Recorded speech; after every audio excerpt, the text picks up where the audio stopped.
రజతోత్సవ మహాసభను విజయవంతం చేయడం కోసం ఉమ్మడి నల్లగొండ జిల్లాలో బీఆర్ఎస్వి ఆధ్వర్యంలో పాదయాత్ర మొదలైంది. వలిగొండ మండలంలోని మత్స్యగిరి లక్ష్మీ నరసింహస్వామి ఆలయం నుంచి యాదగిరిగుట్ట వరకు విద్యార్థులు ఈ యాత్ర చేపట్టారు. ప్రజల్లో చైతన్యం తీసుకొచ్చేలా ఈ పాదయాత్ర ఉంటుందని నేతలు స్పష్టం చేశారు.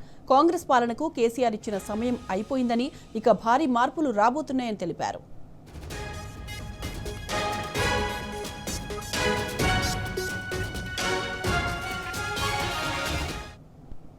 ఇక తుంగతుర్తిలో బీఆర్ఎస్ నేతల పాదయాత్రపై మరిన్ని వివరాలు మా ప్రతినిధి రామును అడిగి తెలుసుకుందాం. రాము, చెప్పండి, బీఆర్ఎస్ నేతల పాదయాత్రకు సంబంధించి మీ దగ్గర ఉన్న అప్డేట్స్ ఏంటి? గత వారం రోజులుగా ఉమ్మడి నల్గొండ జిల్లా అంతా కూడా ఒక పండుగ వాతావరణం మనకు కనపడుతోంది.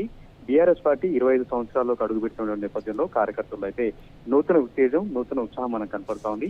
ఏ గ్రామానికి వెళ్ళినా కూడా, ఏ పట్టణానికి వెళ్ళినా కూడా గులాబీ జెండా రెపరెపలాడుతూ ఉంది. సన్నాహక సమావేశాలతో, పాదయాత్రలతో ఈ ప్రాంతం అంతా కూడా గులాబీ పండుగ కనపడుతున్నట్టుగా మనకు మళ్ళొకసారి కూడా కనపడుతోంది. ఈ రోజు వరంగల్ సంబంధించినటువంటి రజతోత్సవ సభను విజయవంతం చేసేందుకు మత్స్యగిరి లక్ష్మీ నరసింహస్వామి టెంపుల్ నుంచి కేసీఆర్ గారు కట్టించినటువంటి యాదాద్రి లక్ష్మీ నరసింహస్వామి టెంపుల్ వరకు కూడా 3 రోజుల పాటు కూడా ఈ సంబంధించినటువంటి పాదయాత్రను ప్రారంభించడం జరిగింది.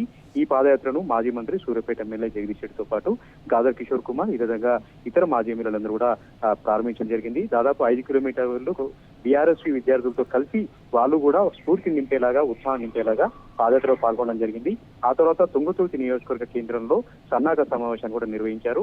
అడుగడుగును కూడా క్యాడర్ లో ఉత్సాహం నింపుతూ ఆ సభ యొక్క ఆవశ్యకతను తెలియజేస్తూ 25 సంవత్సరాల పాటు కూడా బీఆర్ఎస్ పార్టీ ఎన్ని ఒడిదుడుకులు ఎదుర్కొంటా ఉంది, ఎన్ని తిప్పలాలు చూస్తా ఉంది, ప్రధానంగా ఉద్యమం పార్టీ సంబంధించి కూడా ఎట్లా పోరాటం చేసింది, 10 ఏళ్ల పాటు అధికార పార్టీగా ప్రభుత్వంలో నడిపినటువంటి పార్టీగా ఏ విధంగా తెలంగాణను అభివృద్ధి చేసినటువంటి అంశాలన్నింటినీ కూడా వివరిస్తా ఉన్నారు. ఇప్పుడు ప్రధానంగా సంవత్సరాల కాలంగా ప్రధాన ప్రతిపక్షంగా ప్రజల పోరాటాలకు, ప్రజలకు సంబంధించినటువంటి సమస్యలపైన ఏ విధంగా పోరాటం చేస్తున్నటువంటి అంశాలను కూడా వివరిస్తూ ముందుకు పోతున్నారు. ప్రతి ఒక్క సైనికులు, ప్రతి ఒక్క కార్యకర్తలు కూడా వరంగల్ తల్లి రావాలి, వరంగల్ దద్దరిల్లేలాగా, చరిత్రలో నిలిచిపోయేలాగా లక్షలాది మందితో రజతోత్సవం నిర్వహించి రాష్ట్ర నాయకులకు సంబంధించి కూడా ఒక మార్పు రాబోతున్నటువంటి అంశాలను వివరిస్తా ఉన్నారు. ఉమ్మడి నల్గొండ జిల్లా పండుగ వాతావరణం మనకు కనపడతా ఉంది. Right Ramu, thank you.